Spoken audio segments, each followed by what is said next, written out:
Sa bonté est sans limite, la bonté de notre Dieu, qui nous fait encore grâce aujourd'hui de nous retrouver dans ce cadre de l'émission Je n'ai point honte de l'Évangile.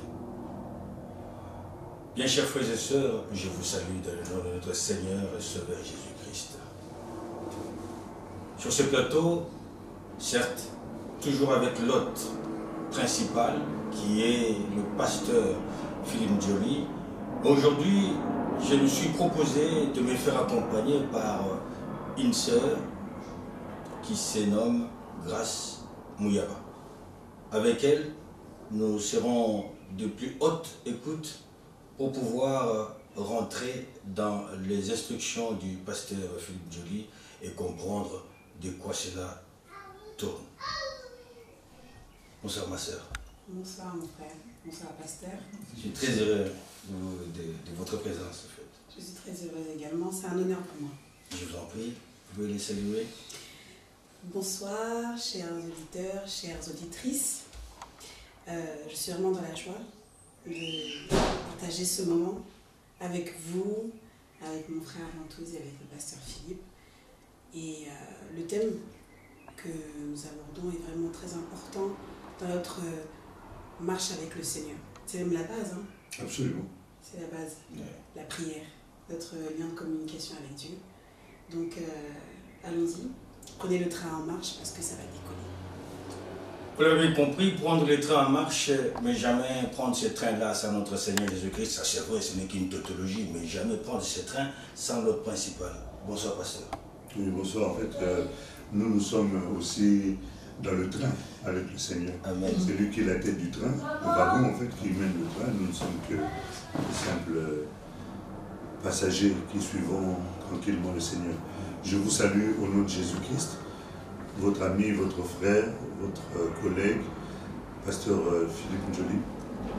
Nous nous retrouvons encore ce soir dans le cadre de notre émission Je n'ai point honte de l'Évangile, parce que nous croyons que l'Évangile est la solution aux difficultés de l'humanité. C'est la seule solution que Dieu a donnée à l'homme, le scandale de la croix.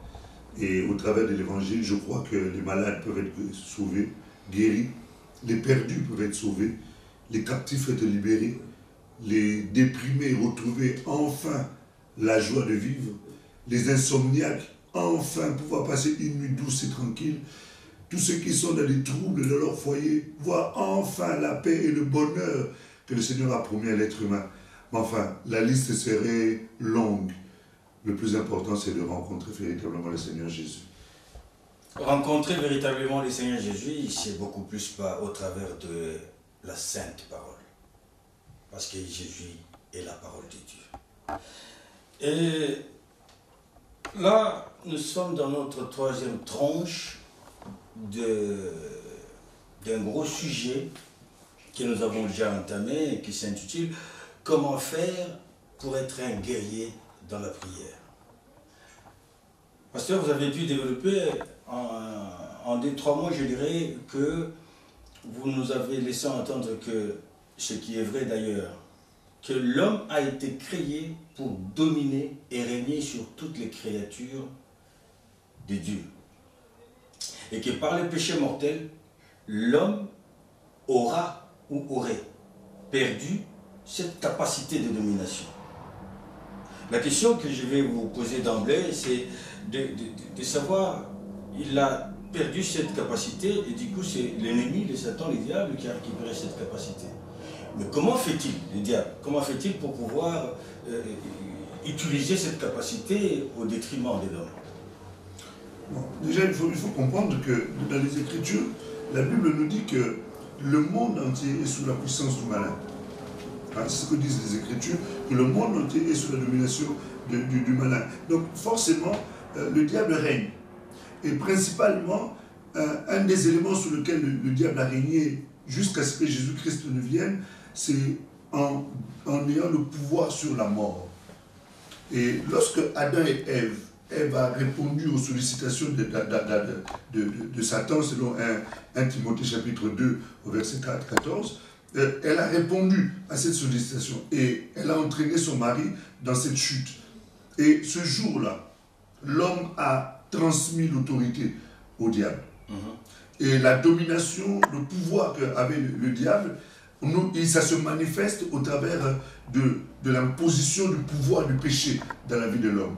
Nous avions lu dans le livre de Romains chapitre 6, verset 16, que quand quelqu'un se soumet à une personne, il devient esclave de celui à qui il se soumet.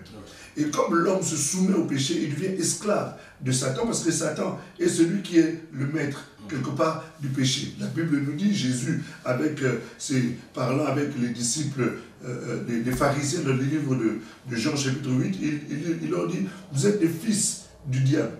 Pourquoi leur disait-il? Parce qu'ils vivaient dans le péché. Or, tous ceux qui vivent dans le péché, quelque part, sont du diable. La Bible nous dit que Caïn était du diable. Pourquoi? Parce qu'il avait vécu dans le péché.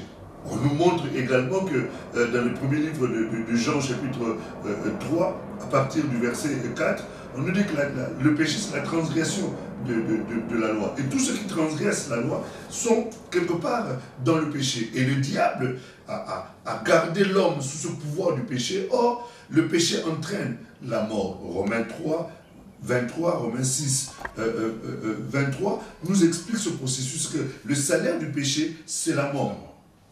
Donc, et c'est pour ça que Paul, développant ce concept-là du péché, dans le premier livre de Corinthiens, au chapitre 15, il est en train de montrer, il dit, « Ô mort, où est ta puissance? Ô mort, où est ton aiguillon ?» On nous dit l'aiguillon de la mort, c'est le péché. Donc c'est pour cela qu'il est important de comprendre que quand le diable a pris le pouvoir, au travers de la désobéissance d'Adam et d'Ève, par rapport à l'acceptation de la sollicitation de manger l'arbre de la connaissance, le fruit de l'arbre de la connaissance du bien et du mal, ils ont délégué, transmis le pouvoir à Satan. Et ce pouvoir-là, il avait au travers de la mort. On nous explique que ce principe-là, dans le livre d'Hébreux, au chapitre 2, au verset 14, nous l'avions précédemment lu. On peut peut-être jeter un coup d'œil.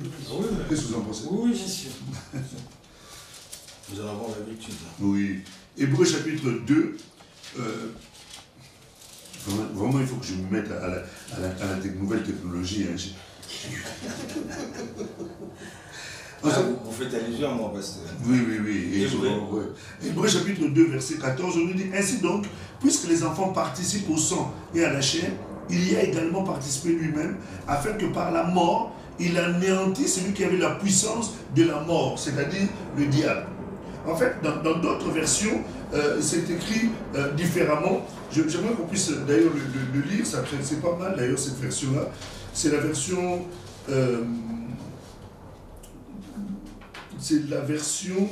Attends un peu que je me retrouve un peu cette version-là. Voilà, la bonne nouvelle. La version bonne nouvelle. Il est écrit ceci. Puisque les enfants, comme il les appelle, sont de chair et de sang, Jésus lui-même est devenu comme eux et a participé à leur nature humaine. Pourquoi on parle de nature humaine ici? Parce qu'il faut comprendre le pourquoi. On avait dit que dans la création, Genèse 1, 26, Dieu avait délégué tout le pouvoir à l'homme, de gérer, de manager. C'était en fait un peu le gouverneur de la terre. Dans le livre de Psaumes, au chapitre 8, le psalmiste est en train de rappeler encore ce passage-là, ou cette promesse-là. Et Jésus, en étant venu, il est venu comme homme, pour prendre la même nature que l'homme avait, pour pouvoir entrer dans la sphère du règne de l'homme, et pouvoir participer comme l'homme, et avoir la possibilité de vaincre Satan comme un homme. Pour faire en sorte que cette victoire que l'homme avait perdue dans son territoire, il puisse le récupérer au travers du sacrifice de l'œuvre que Jésus-Christ allait accomplir. C'est pour ça qu'il est venu comme un homme.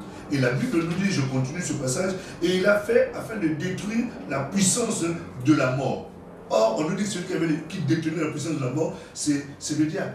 Preuve en est, c'est qu'on voit, la Bible nous montre le jour de la résurrection, on a vu les saints sortir. Où étaient ces saints-là? Ces saints étaient captifs du pouvoir de la mort. Parce que le diable avait la clé de la mort et des séjours de mort. La Bible nous montre que Jésus, lorsqu'il a expiré, dans les livres de Pierre, dans les épîtres de Pierre, il est parti dans les séjours inférieurs. de la terre. Et lorsqu'il est allé là-bas, il est allé récupérer tout ce qui était sous le pouvoir de la mort. Et tous les héros de la Bible que nous lisons là, quand ils sont morts, ils étaient sous l'autorité du pouvoir de la mort parce que le Satan avait la clé de la mort. Et quand Jésus est allé, il lui a arraché la clé de la mort. C'est là où la puissance de la résurrection a pris son effet et toutes ces personnes sont sorties. On les a vus, mais ils ne sont pas restés à Jérusalem. Ils sont partis parce qu'ils n'étaient plus appelés à vivre. Parce qu'ils étaient déjà morts. Humainement parlant. Oui, ils étaient morts humainement parlant et ils n'étaient plus appelés à vivre sur la terre. Donc est-ce qu'on peut comprendre que l'œuvre du Seigneur, au-delà de toucher l'humain physique, elle a été jusqu'à aller dans, le passé de l'humanité? Mais en fait, tous ceux qui, en réalité, tous ceux qui étaient morts après la désobéissance d'Adam et Ève, toutes ces personnes étaient captives. Parce que le diable avait le pouvoir sur la mort et la puissance de la mort. Et c'est la raison pour laquelle, comme ces personnes étaient captives, quand Jésus est arrivé, il fallait que ces personnes sortent de cette captivité. Au-delà du fait que ces personnes devaient aussi écouter l'évangile, parce que Jésus devait aller dans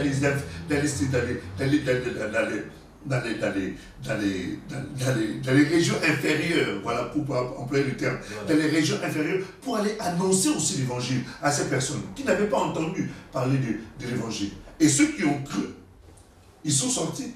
Et ceux, je suis en train de mélanger quelque chose là, il ne faudrait pas que j'aille sur ce terrain-là parce que ça risque de semer la confusion. Je reviens sur notre sujet. En fait, quand Jésus est allé, il est allé libérer tous ceux qui avaient cru au Seigneur, en Dieu, voilà, en Dieu, et qui, morts, étaient captifs. Et quand Jésus est allé, il les a sortis. Voilà. Alors, pasteur, si on comprend bien, l'œuvre salvatrice de la croix a donc permis à l'homme de retrouver sa domination perdue à cause du péché. La Bible nous montre que la sagesse de Dieu est une folie pour les hommes. Et la sagesse de Dieu a été manifestée au travers de la croix. C'est un scandale pour ceux qui périssent, mais une puissance pour ceux qui croient. N'eût été la croix, l'homme demeurerait esclave du péché. La croix, c'est la manifestation la plus élevée de l'amour que Dieu avait pour l'être humain. Satan est tombé, personne n'a bougé. Les anges ont péché, personne n'a bougé. Mais lorsque l'homme, créé à l'image, à la ressemblance de Dieu, a péché, Dieu a mis en place un processus qui a pris son temps, certes, jusqu'à ce que Jésus-Christ descende. Et dans les livres d'Ésaïe au chapitre 35, nous ne lirons pas parce que ça va être un peu long, Dieu est en train de dire « Je viendrai moi-même ». Il est en train de dire, c'est une promesse qui a déjà été faite. Oui, c'est une promesse qui a été faite. Allons-y quand même, je suis tenté à lire un peu ce passage-là. Ésaïe, vous avez dit. Ésaïe.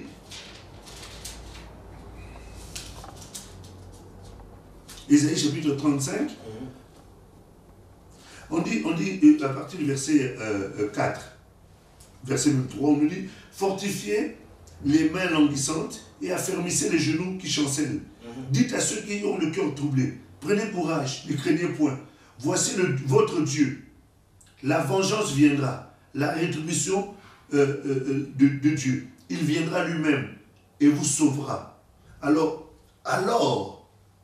s'ouvriront les yeux des aveugles, s'ouvriront les oreilles des sourds. Alors le boiteux sautera comme un cerf, et la langue du muet éclatera de joie, car des eaux jailliront dans les déserts et les ruisseaux dans la solitude. En fait, la croix, c'est la révélation de l'amour de Dieu et la manifestation du Dieu vivant sur la terre. La Bible dit que le mystère de la piété est grand. Dieu s'est manifesté en chair. Dans le livre de Timothée, je pense au chapitre 2, verset, me semble-t-il, verset 16, on nous explique ces choses-là. Et on nous dit que Dieu dit « Je viendrai moi-même ». Et quand il est venu, il a pris la chair humaine. Jean 1 nous dit « Au commencement était la parole était avec Dieu et la parole était Dieu ». Cette parole s'est faite chair. Verset 14, nous avons contemplé sa gloire comme la gloire du Fils unique venu du Père.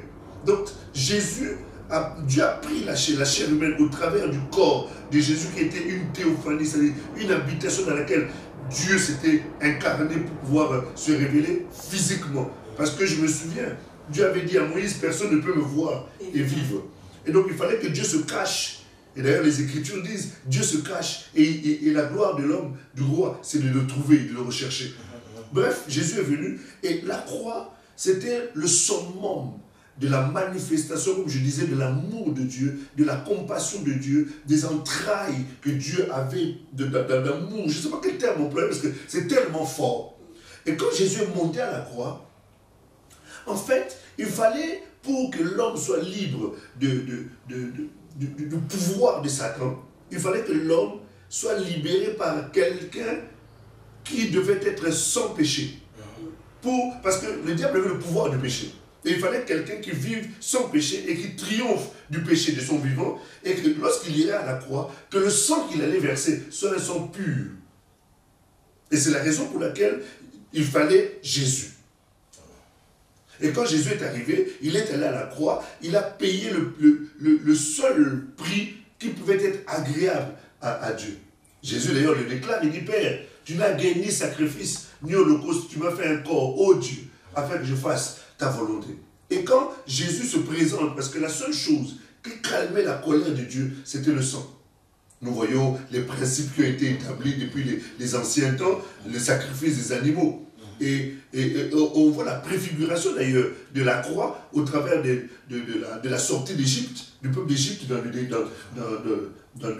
la captivité d'Égypte, lorsqu'on a offert l'agneau qui devait être tué. Et le sang a été mis sur le linteau. De la même manière, Jésus est l'agneau parfait, dont le sang a été versé pour purifier l'homme. Et j'aime beaucoup ce passage qui se trouve dans les livres d'Hébreux. On peut le lire au verset 13 et 14. Ça nous explique ce principe qui est très fondamental. Et d'ailleurs, nous verrons encore ce passage, ce principe-là plus en détail. Si aujourd'hui on a le temps, on le fera. Mais on le verra plus en détail parce que c'est important. Hébreux chapitre 9, au verset, à partir du verset, allez, on va dire à partir du verset 11 pour peut-être une meilleure compréhension. Mais le verset qui nous intéresse vraiment, c'est le verset 13 et 14. Mais Christ est venu comme souverain sacrificateur des biens à venir. Il a traversé le tabernacle plus grand et plus parfait qui n'est pas construit de main d'homme, c'est-à-dire qui n'est pas de cette création. Il est entré une fois pour toutes dans les lieux très saints, non avec le sang des boucs et des veaux, mais avec son propre sang, ayant obtenu une rédemption éternelle. Le verset qui nous intéresse maintenant, c'est celui que nous allons lire.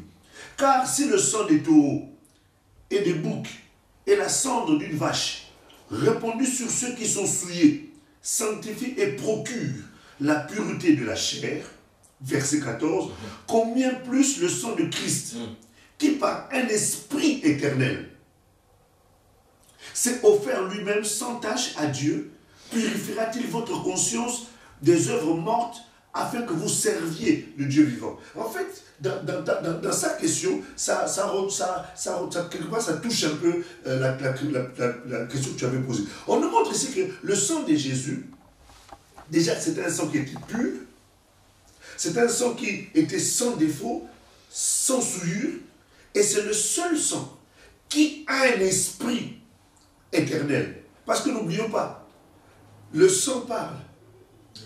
Le sang a un langage, le sang a un discours, le sang a la capacité soit de parler positivement ou de parler négativement. Souvenez-vous, lorsque Caïn a tué son frère Abel, la Bible nous dit que le sang d'Abel réclamait vengeance.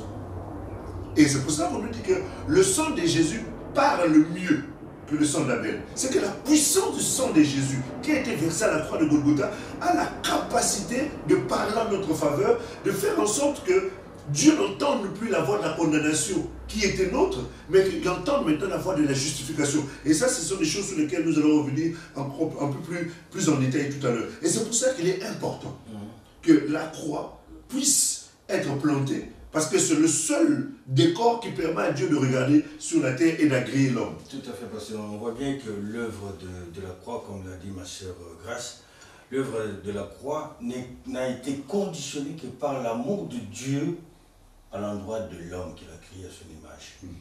Mais en retour, l'œuvre de la croix donne-t-elle la capacité de gouvernance, d'autorité à l'homme sur les créatures de Dieu sans condition?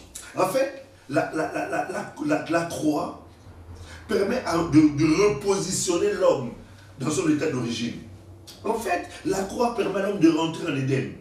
Ce repositionnement-là, il est inconditionnel ou bien il tient... En fait, l'amour de Dieu d'abord est inconditionnel. Oui, Dieu, voilà. Mais quand l'homme se repositionne, c'est avec ou sans condition pour qu'il se retrouve réellement dans cette capacité de domination, tout à fait. En fait, dès le moment où l'homme accepte l'œuvre de la croix, ouvre son cœur, reconnaît son état de pécheur, reconnaît son état de mort, séparé de Dieu. Parce que quand on parle de la mort, j'aime toujours répéter ça, la mort, c'est le fait d'être séparé de Dieu.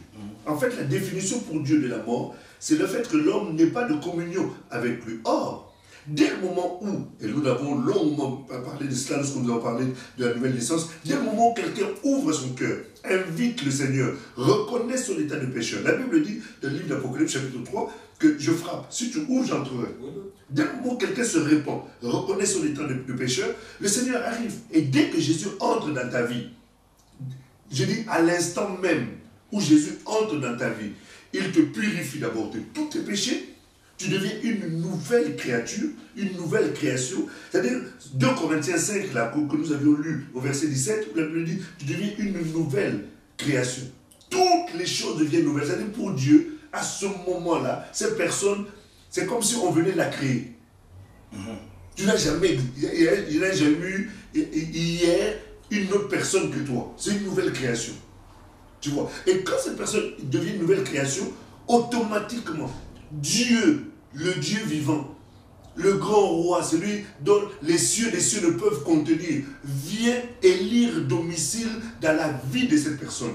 Et il emmène tout son pouvoir. Qu'est-ce qui se passe?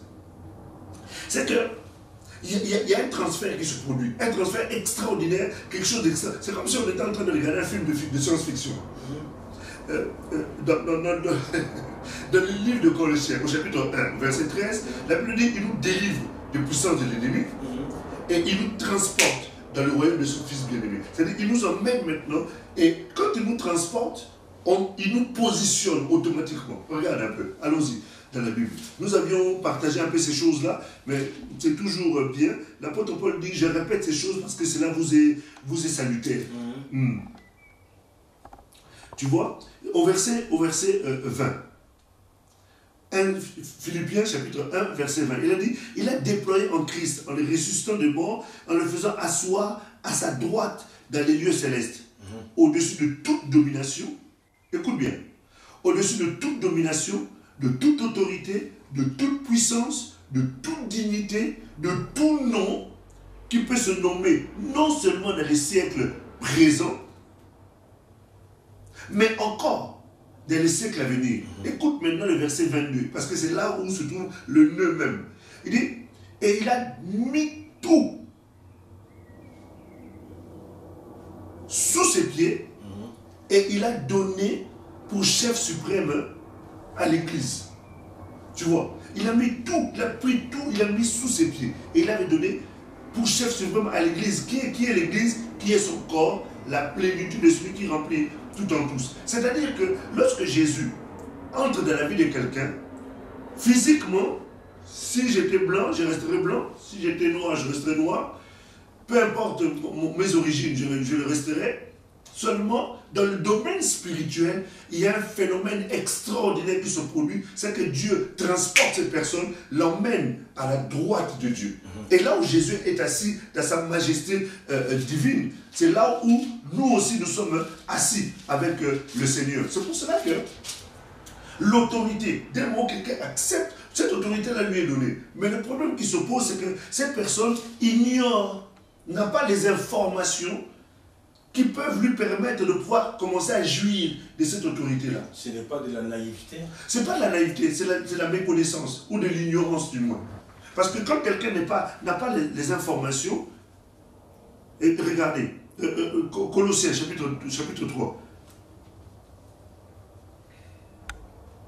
Colossiens chapitre 3. Oui. Verset 1. On dit, si donc vous êtes ressuscité avec Christ, cherchez les choses d'en haut, où Christ est assis à la droite de Dieu. Tu vois, on nous montre que Christ est assis à la droite de Dieu. Or, nous sommes où?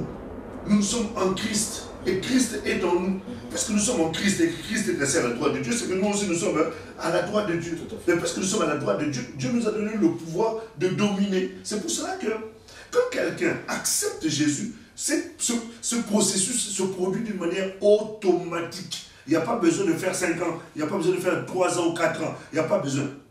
Sur le champ. J'ai bien dit sur le champ. Le miracle se produit. Mais qu'est-ce qui fait qu'on ne les voit pas aujourd'hui? Mais j'ai pas courant, quoi. Si oui, c'est parce que c'est une question maintenant d'information. C'est une question d'information. Vous savez, moi, je me souviens, moi, quand j'ai cru au Seigneur Jésus, j'étais encore un nouveau-né. Je pense, ça faisait peut-être 3 mois, je sais, peut-être 4 mois que j'avais cru au Seigneur. Mais nous sommes allés dans les missions où je voyais comment la puissance de Dieu pouvait s'opérer au travers de quelqu'un qui avait à peine 3 ou 4 mois dans la foi. Mais comme on m'avait donné des informations concernant mon identité, concernant qui j'étais en Christ, quand je me suis retrouvé, j'ai commencé à parler. J'ai dit, au nom de Jésus, oh, tu sais que j'ai vu rien. Les démons ont réagi. J'ai dit, ah non, c'est vrai ce qu'on m'avait dit. Du coup, j'ai eu foi à ces choses-là et j'ai commencé à opérer. En fait, le problème, c'est que... Et ça, c'est quelque chose qui me désole et quelque part se me met hors de moi. Le problème qui se pose, c'est quoi? C'est qu'il y a un système qui se met en place dans les églises pour faire des gens dépendants des pasteurs, dépendants des conducteurs. Nous ne devons pas rendre les gens dépendants de nous. Nous devons faire en sorte que les gens dépendent de Jésus. Et leur apprendre comment connaître Jésus, comment vivre avec Jésus. Je n'ai pas dit qu'il ne faut pas que les gens viennent nous demander la prière. Si, c'est normal. Parce qu'ils sont nouveaux, ils ont besoin. Mais il faut instruire les gens pour qu'ils deviennent indépendants. Capables eux-mêmes d'aller devant Dieu et de voir ce Dieu-là agir dans leur propre vie. Or, ça peut commencer dès que quelqu'un accepte le Seigneur. Tu sais, le problème qui se pose, je le répète encore, c'est une question d'information. On ne donne pas les bonnes informations. On donne les informations, mais pas toujours les bonnes. Celles qu'on peut donner, c'est celles qui rendent... en fait, à chaque fois que j'ai un problème, il faut que j'aille voir Grâce. En fait, Grâce devient un peu comme Dieu pour moi. Oui. On est conditionné par son attitude. Voilà. Non, au-delà d'être conditionné par son attitude, en fait, je dépends d'elle. Oui. À chaque fois que j'ai un problème, il faut que je l'appelle pour qu'elle puisse prier pour moi. Oui. Or, ce n'est pas comme ça. Je dois être capable, quand j'ai cru, qu'on m'enseigne comment je peux aller devant Dieu, comment moi-même je peux parler à Dieu, comment moi je peux recevoir. S'il y a quelqu'un qui se présente la nuit et que cette personne est étrangère dans la sphère dans laquelle moi je règne, je dois dire à cette personne de s'en aller. Sorcier, peu importe les noms qu'on peut donner à ces esprits-là, ils n'ont rien à faire là où moi je suis. Et quand je parle de là où moi je suis, en tant que chrétien, or Jésus a dit, il a donné pour chef suprême à l'église, au-dessus de toute domination, autorité, enfin bref. C'est pour dire que il est important, capital, nécessaire, et que nous revenions en fait aux enseignements des Écritures pour que les gens enfin soient libres. Les gens sont esclaves, ils sont peut-être libres du péché, mais ils deviennent esclaves des hommes. Et ça, j'ai bien dit, c'est un système où on délivre les gens, les délivrances ne finissent jamais. C'est un système qui ne répond pas au standard biblique. Qui ne répond pas au standard biblique, qui ne répond pas à la volonté de Dieu, qui ne dépend même pas à la volonté du diable. Mais de quel alors? Ça dépend de la cupidité. Parce que quand quelqu'un est dépendant de moi, je peux faire de lui ce que moi je veux. Ouais. Je peux faire de lui ce que je veux. Si je lui dis que j'ai besoin que tu emmènes autant, il sait que si je n'emmène pas, mais il va avoir des problèmes. Parce que lorsqu'il aura des difficultés, qui va prier pour lui? Vous voyez? Et au point où on monnaie la prière. On monnaie la prière. J'étais scandalisé de voir, je suis vraiment désolé, mais j'ai été scandalisé de voir une sœur qui est venue et elle disait que pour faire sa délivrance, on lui a demandé d'emmener 2000 €. Enfin, depuis quand doit-on emmener l'argent pour obtenir la délivrance? Depuis quand? J'ai pas vu ça dans la Bible, j'ai pas vu quelqu'un qui doit payer pour... Bon, si la personne est touchée, oui, gloire à Dieu. On appelle ça l'offrande du prophète. Mais l'offrande du prophète, on la donne quand on a obtenu la solution. Et encore, quelquefois, tu donnes les 2000, on te fait gêner pour rien, on peut pour toi, il n'y a rien. Entre-temps, la personne a déjà empoché l'argent. D'accord, pasteur. Donc, on comprend bien que pour nous ici, le plus important, c'est la prière. La prière. Et on doit montrer justement comment cette personne va à la prière. Et surtout, connaître le positionnement. Parce que tu m'as posé une question très importante. De savoir que, est-ce que quelqu'un obtient automatiquement cette domination? Oui. Oui. Mais alors, comment entretenir alors? Ça s'entretient en fait, oui.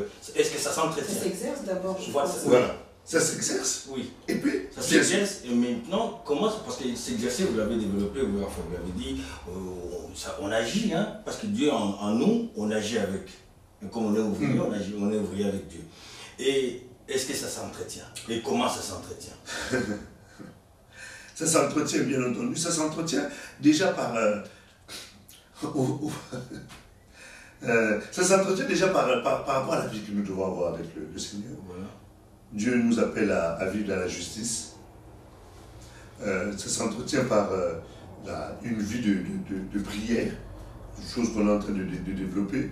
Ça s'entretient par une assiduité dans les enseignements des conducteurs, des enseignements qui donnent des bonnes informations aux enfants de Dieu. Ça s'entretient au travers de la communion fraternelle, parce que la communion est aussi importante. Vous savez, il y a certaines choses que nous apprenons des autres lorsque nous nous retrouvons dans la fraction du pain. Vous savez, il y a des fondamentaux. Hein. La Bible nous montre dans le livre des Actes que ceux qui avaient cru avec un même cœur, quelle était leur force? C'est qu'ils persévéraient dans les enseignements, dans les prières, dans la communion fraternelle, dans la fraction du pain. Ce sont ces choses-là qui permettent à ce que nous puissions entretenir. L'apôtre Paul, parlant dans le livre d'Éphésiens au chapitre 5, il dit « Entretenez-vous par des hymnes, par des psaumes, voilà. Il y a comme ça des choses qui nous permettent de nous entretenir. Mais j'aime toujours à dire que lorsqu'on regarde Paris, on considère Paris comme une des plus belles villes du monde. Mais c'est une vieille ville, Paris. C'est une vieille ville. Mais seulement la force de Paris, c'est que les bâtiments sont entretenus. Mais nous, si on a besoin d'entretenir cette beauté intérieure que nous avons, pour qu'elle garde toujours cet aspect glorieux, et qu'il puisse être toujours aussi attirant, comme au premier jour, et voire même plus encore qu'au premier jour, parce qu'au premier jour, on ne se connaît pas encore, on ne connaît pas encore sa vraie valeur. Mais au fur et à mesure qu'on évolue, on se découvre, vous dites, mais mince alors, mais je ne peux pas me permettre. Ah, je comprends maintenant, c'est la raison de votre intitulé qui nous dit comment faire pour être un guerrier dans la prière. Parce que tout au long de votre discours, tout tourne toujours autour de la prière, la prière, la prière. Alors, comment faire pour devenir un guerrier dans la prière? Comment faire pour être un guerrier dans la prière? Déjà, pour être un guerrier dans la prière, il faut déjà comprendre sa position. Quelle est ma position, moi, en tant que chrétien? Moi, en tant que né de nouveau, en tant que fils du royaume, quelle est ma position? Parce que si on ne se connaît pas, on risque d'avoir beaucoup de difficultés à être un guerrier. Si on ne se connaît pas soi-même. Oui, se connaître sa propre identité. Parce que force est de constater que beaucoup de chrétiens ne connaissent pas leur identité. Ils peuvent être très facilement malléables, on peut très facilement les séduire parce qu'ils ne se connaissent pas. Or, quand quelqu'un se connaît, il sait qui il est, quelle est sa valeur, en général, la personne devient intransigeante en ce qui concerne les bêtises. Hein? Elle se garde parce qu'elle sait qui je suis. Quelqu'un qui porte quelque chose de valeur en elle, elle ne cherche pas la bagarre. Hein? Du moins, elle ne cherche pas les problèmes parce qu'elle sait que si on m'attaque, on peut prendre ce qui j'ai de valeur. Elle préserve ça. Et nous avons des choses précieuses en nous, que le Seigneur a mis en nous, les trésors. La Bible dit, dans le deuxième livre de Corinthiens, chapitre 4, la Bible dit, nous portons des trésors dans ces vases-là. Tu vois? Et c'est ce trésor-là, on doit savoir les garder. Donc, la première des choses d'abord, c'est de se connaître. Se connaître quelle est ma position, qui je suis en Christ. Et quand je sais qui je suis en Christ, à ce moment-là, maintenant, je commence à développer tout ce qui est autour pour pouvoir me permettre maintenant d'entrer dans cette sphère-là où nous devons devenir des guerriers. Et comment développer en fait cette attitude de guerrier et comment exercer l'autorité que Dieu nous a donnée par la prière? Déjà, nous devons comprendre que, premier point, c'est que nous sommes ouvriers avec Dieu. Et en tant qu'ouvriers avec Dieu, nous travaillons avec lui. Nous avions dit que Dieu ne peut pas entrer dans la sphère des hommes, entrer dans le précaré qu'il a donné à l'homme. Parce que Dieu respecte la domination qu'il a donnée à l'homme sur la terre. Et Dieu ne peut pas entrer dans cette sphère-là sans que nous ayons à l'inviter. Et justement, Dieu a fait qu'au travers de Christ, nous puissions entrer en communion avec lui et de commencer à travailler avec lui. Et un des moyens de travail que nous avons avec lui, c'est dans la prière. Et la prière nous permet d'inviter Dieu et de faire de lui notre partenaire, de faire de lui notre collaborateur sur la terre. Donc, pour répondre à ta question, comment? Ben, c'est au travers justement de cet aspect-là que je viens de dire. Donc, devenir ouvrier avec Dieu. Et quand nous devenons ouvriers avec Dieu, nous devons aussi prendre conscience de la responsabilité que nous avons. Parce que, bien que nous ayons invité Dieu à intervenir dans la sphère des choses que nous faisons, mais Dieu nous a aussi responsabilisés. Et donc, cet aspect de la responsabilité ne doit jamais quitter notre esprit parce qu'il y a des choses que Dieu ne fera plus. Vous voulez parler de quelle responsabilité, pasteur? Mais par exemple, lorsqu'il s'agit de chasser un démon, par exemple, Dieu ne viendra pas le faire.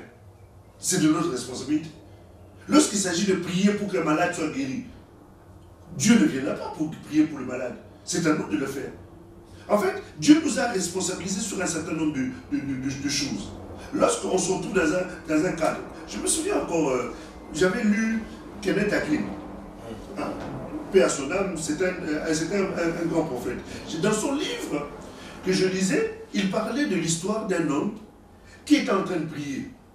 Et pendant que cet homme était en train de prier, subitement, il y a eu des manifestations démoniaques, comme des fumées qui l'empêchaient d'être en communion avec la personne, avec Dieu en face. Alors à un moment donné, il dit, mais Seigneur, interviens. Dieu était là, il ne répondait pas. Ça, c'est l'explication de l'homme de Dieu. Dieu ne répondait pas. Il a commencé comme souvent d'ailleurs, commencé à se plaindre. Il ne priait plus. Il était en train de se plaindre, il était en train de se morfondre. Jusqu'à un moment donné, Dieu lui dit non, ce n'est pas à moi de le faire. C'est de ta responsabilité. Et dès qu'il a compris que c'était sa possibilité, dans le nom de Jésus, la fumée a disparu et il a retrouvé cette espèce de communion qu'il avait avec Dieu. Il a commencé à revoir à nouveau le Seigneur. C'est pour dire quoi? C'est pour dire qu'il y a certaines choses que Dieu ne viendra plus faire. Parce qu'il a responsabilisé l'homme. La terre est à nous. C'est à nous de gérer. Dieu ne viendra pas pour cultiver. Dieu ne viendra pas pour bâtir. Dieu ne viendra pas pour décorer. C'est à nous. C'est notre travail. Pasteur, si on comprend bien, l'autorité que Dieu nous a donnée est donc une responsabilité alors. C'est une lourde et une grande responsabilité. Parce que Dieu a confiance en nous. Dieu a confiance à celui qui nous écoute. Dieu a confiance. Et par rapport à cette confiance que Dieu nous fait, il nous a légué justement cette... Regarde, déjà à l'origine, lorsque Dieu a créé l'homme, il a créé l'homme, il a créé les animaux, ainsi de suite. Pour montrer que la sphère revenait à l'homme, Dieu a dit à Adam, donne les noms. Voilà, voici tous ces animaux-là, c'est à toi de les nommer. Et l'homme a donné, et tu remarqueras, à aucun moment Dieu a dit non, tu ne peux pas l'appeler lion. Lui, moi je pense que ce serait mieux que tu l'appelles singe. Non, ce que l'homme avait dit, Dieu a respecté. Et jusqu'aujourd'hui, après des milliers et des milliers et des milliers, ces animaux-là ont gardé leur nom. Quand on découvre quand on fait une nouvelle découverte, ce n'est pas Dieu qui vient donner le nom, c'est toujours l'homme. En fait, l'homme a gardé toujours cette position-là de domination, même quand il ne connaît pas Dieu. Maintenant, sa domination s'arrête à un niveau. Or, celui qui connaît le Seigneur, sa domination ne s'arrête pas seulement au niveau physique, au niveau de la terre, mais ça a aussi une capacité d'entrer dans le monde spirituel. Par quel intermédiaire? Dans le monde spirituel, déjà nous-mêmes nous sommes spirituels. Le problème, c'est que l'homme qui est sans Dieu n'a de conscience que sur son aspect physique. Pour certains qui ont développé les sciences exotériques, ils comprennent aussi qu'ils ont la possibilité d'influencer dans le monde spirituel, mais dans le mal. Mais pour ceux qui sont nés de nouveau, ils ont cette conscience-là, que je ne suis pas du matériel, je suis d'abord un esprit qui possède une âme et qui habite dans un corps. Donc ma capacité à opérer, c'est d'abord dans le monde spirituel. Et quand quelqu'un comprend ça, d'ailleurs les Écritures nous le disent, hein, tout ce qui a été créé n'a pas été fait des choses physiques. Ça a d'abord été fait des choses spirituelles. Et c'est ce qui fait que... C'est là qu'entre en jeu la prière. C'est là où entre en jeu la prière, parce que l'influence de la prière a une capacité incroyable. Vous savez... La responsabilité dont vous faites allusion, pardon, la responsabilité à laquelle vous faites allusion, voulais-je dire, est-ce que c'est cela qui peut recommander à ce qu'un chrétien s'affiche ou bien se conduise ou se comporte comme tout un guerrier? Et s'il faut qu'il se comporte comme tel, parce que moi je reviens toujours à votre intitulé, un guerrier dans la prière, quels sont les comportements, les attitudes qu'il doit prendre en compte? Quelles sont les recommandations appropriées? Alors, les recommandations appropriées, nous allons, si tu me permets, parce que si nous commençons maintenant, on risque de ne pas avoir le temps. Parce que je pense qu'on est quasiment vers la fin. Parce qu'il y a deux aspects des choses que l'homme doit comprendre. C'est qu'un guerrier doit déjà savoir, bon, il ne faut pas qu'on y entre. Parce que si on y entre, on risque de ne pas pouvoir développer jusqu'au bout. Et on risque de... Je vous laisse dans votre soif. Hein. Comme ça, lundi prochain, tu viendras pour écouter la suite de notre partage. Mais c'est important. Mais dans ce cas-là, vous trouvez un système tout sur la responsabilité. Alors, par rapport... Non, mais... Parce qu'on a juste... On a 2-3 minutes pour... En fait, j'étais en train de parler de la responsabilité. Et par rapport à la responsabilité, comme j'ai essayé d'expliquer tout à l'heure, Dieu nous fait confiance. Dieu compte sur nous. Dieu s'appuie sur nous. Regarde, Dieu ne peut jamais rien faire sur la terre si ça ne passe par l'homme. Il n'y a rien que Dieu fait sur la terre qui ne passe par l'homme. Rien. Quasiment. C'est pour ça qu'il est important de comprendre la responsabilité que nous avons. D'où l'engagement de l'homme dans ce qu'il peut faire sur terre vis-à-vis des dieux, le responsabilise. C'est ce que vous êtes en train de... Absolument. Absolument. C'est cet engagement-là qui fait que... Bon, maintenant, ceux qui sont engagés vers Dieu, oui, mais aussi de ceux qui ne sont pas engagés, en Christ. Et qui pour eux, la vie, elle est celle que le commun des mortels vit sur la terre, en fait. Hein. Néanmoins, bien que ne connaissant pas Dieu, ils ont quand même cette parcelle de responsabilité, parce qu'on avait dit tout à l'heure, en introduction, que les desseins de Dieu sont immuables. Dieu garde les desseins. Et dans ces desseins, il était question que l'homme ait la domination et la suprématie sur la terre. Et ça ne bouge pas. Oui. Même si cet homme n'est pas en communion avec Dieu. Maintenant, comme je disais, sa sphère de domination, sa sphère d'influence est limitée. Limitée par quoi? Elle est limitée par quoi? Elle est limitée parce qu'elle n'agit qu'au niveau physique. Et pour agir dans le monde spirituel? Et pour agir dans le monde spirituel, il faut y entrer soi-même. Comment? On y entre par Jésus. Écoute, la Bible dit ceci. La Bible dit que nous sommes le corps du Christ et Jésus est lui-même la tête. Or, Jésus est invisible et son corps est aussi invisible. Quoique représenté physiquement par les chrétiens, mais c'est aussi invisible. Donc nous sommes dans un monde invisible. La Bible nous dit dans le premier livre de Corinthiens, au chapitre 12, la Bible dit que ceux qui croient, Dieu les place dans le corps. Or, quand on va te placer dans le corps, physiquement, tu es toujours avec moi ici sur la terre. Mais on va te placer dans le corps. Or, ce corps-là est invisible. En même temps, on dit que ce corps-là est assis à la droite du Père dans les lieux célestes. En d'autres termes, c'est que pour influencer, entrer dans ce monde-là et agir, il faut entrer en Christ Et le fait que Christ soit dans le monde spirituel, est assis il est dans une position de domination, toi aussi en y entendant, tu as automatiquement ce positionnement-là. C'est pour ça qu'il est important de comprendre. Et beaucoup de chrétiens ignorent ces choses. Ou alors, ils le connaissent, mais d'une manière très superficielle. Ce qui fait que le diable arrive facilement à les séduire.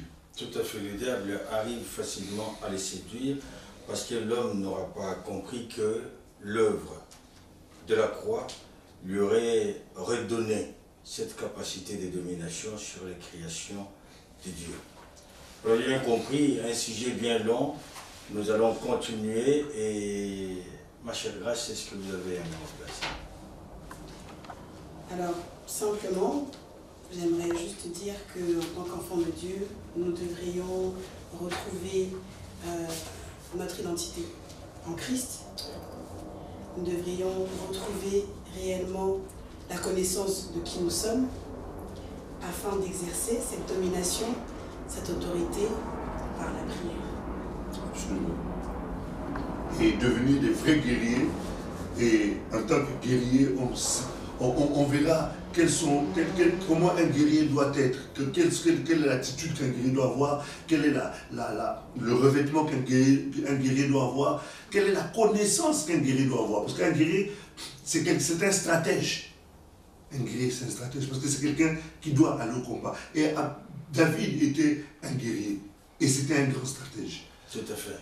Là, c'est une promesse qui vous est faite par le pasteur, sous-entendant qu'il y a encore beaucoup à dire. Il nous en fera la démonstration en développant tout ce qu'il vient de dire là. Et pour leur pasteur, un dernier mot. Le dernier mot a été dit.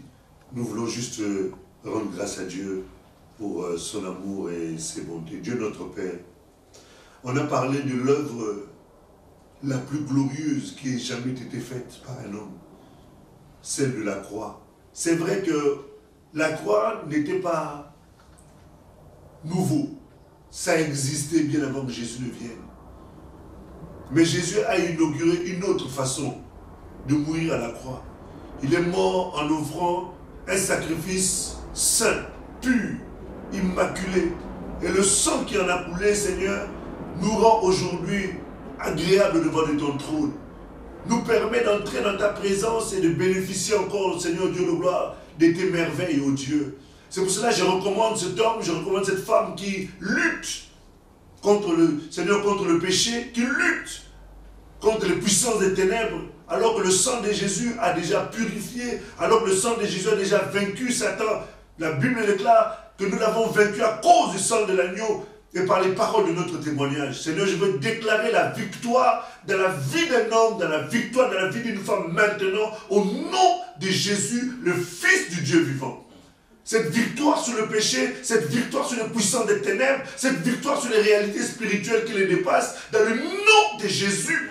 Père, laisse que l'autorité du sang de l'agneau, Seigneur de gloire, agisse maintenant dans la vie personne de cet homme et dans la vie de cette femme.